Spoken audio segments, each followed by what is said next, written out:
Hi, I just realized that by the time this video is uploaded, I will be really close to 500 subscribers, or maybe even past it. I can't thank anyone enough for the amazing support I've got recently. With the views, feedback and new subscribers. I'm going to be doing a 500 subscribers Q&A at some point this week, so leave your questions in the comments and I'll try and get back to them. Again, I can't thank you guys enough. Now, let's go on with the video.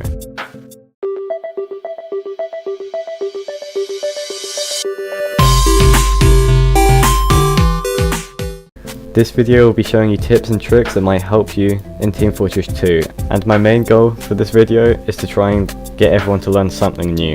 I realise that there are veteran TF2 players and new TF2 players watching my videos, so it's hard to cater for everyone. So even if you've heard of everything on this list before, I hope you still enjoy the video. TF2 Life Hacks. Okay, so you're on a server, and there's one sentry that you can't destroy. Okay, scrap that, there's 3 sentries that you can't destroy, and your team isn't helping you to get them at all. It's going to be really hard for you to get this on your own. So what you can do is, get a friend to go scout and use the bonk atomic punch. Then, get the scout to run in front of the sentry. The sentry will be distracted, and in that time you can destroy the sentry while it's distracted. This can be really useful, but again, a medic might just be better. This is a really cool mechanic though.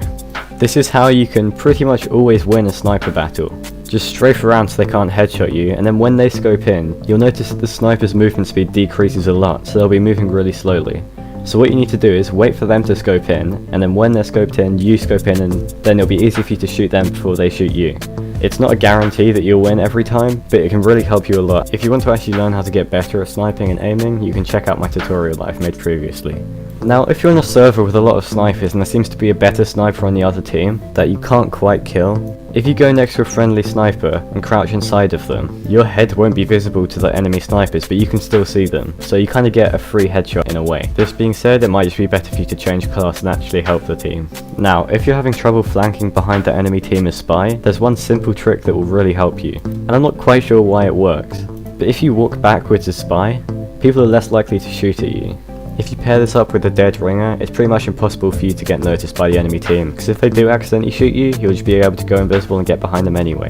The Neon Annihilator is really good for pybros, as it can get sentries, and its water mechanic is really powerful, but it kind of seems underused, and that's because there's not a lot of water on all maps. So, what you can do is get a scout buddy with the mad milk, and ask your scout friend to douse an enemy in milk. Then hit them with a Neon Annihilator. It will do a crit, which does around 195 damage. This is pretty situational, but it can be very fun.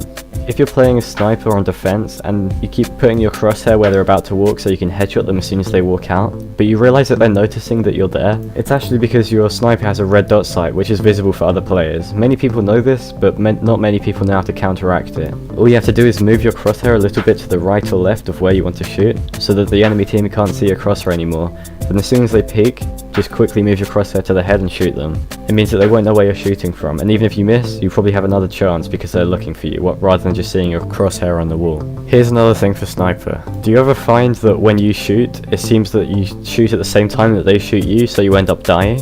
What you can do is crouch and press fire at the same time, or maybe crouch just a split second after you fired. This means that when you fire, you'll crouch at the same time, so it will be really hard for them to headshot you. And the more your head is moving around, the better, as it is harder for them to aim. Have you ever been playing and the other team Ubers and you can't really do anything apart from stand there and die or maybe run away? Well, if you have and you feel that your team is really helpless during this situation, you can go pyro or soldier and use this to push the medic away from the soldier or whatever the medic's healing. The uber charge chain will break, and then only the medic will be uber charged, so then you can kill the heavier soldier that the medic's healing or uber charging, and your team can make the best of a bad situation. Now, this is very obvious and a lot of people know this, but you can rent items from the Manco store. Just go there and click try it out and you'll have the weapon for free for a week, and then after that you'll get a 25% discount on that item. I'm sure pretty much all of you guys know this, but it can be really useful in MVM when a free to play or new player joins their team and doesn't have the correct loadout to play MVM. So then you can just tell them to rent the items that they need, and then you can get the good meta going and hopefully get an Australian. Here's one that you might know about but might not know how to use it properly. Ammo packs have physics. So if you're running low on ammo and need some, you can use a rocket to launch the ammo pack at you. This is really hard to pull off, but it saved my life a couple of times. For the last life hack, we've got taunting to look around corners. This is really underused and could be really useful for spy and sniper, or even surprise attacks with a heavy. Now, like I said at the beginning, you guys might know a lot of these things already, so I'll add another one just for those competitive players. On Highlander, it's always a struggle for the engineer to get a level 3 sentry, a dispenser and teleporters in the short time that they have for setup. And not because it's not doable, it just seems like they don't have enough metal and can't wait for the dispenser. So you, the teammates, can go near the enemies and suicide. You'll drop ammo that the NG can use to build more, and faster, which will help the defense in the early stages of the game. Just remember to suicide fast enough so you can get back to where you need to defend before the round starts. Okay, that's kind of coming to the end of the video.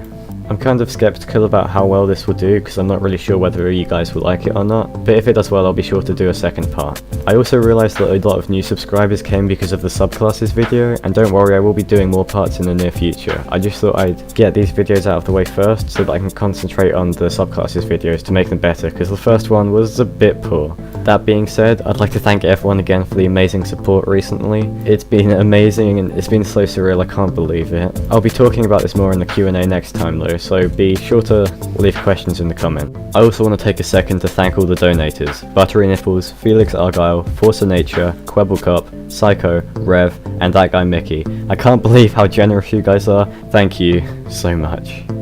I also want to thank everyone that helped out with the video, and a special thanks to Shork, who made the really good Source Filmmaker intro, and Force of Nature, who made the background music. I also want to bring to light a YouTuber called Yishyashyosh. He makes good content and is consistent, but recently he's been losing subs and no one really knows why, so if you want to check him out, be sure to do so. That's it from me. I'll see you next time.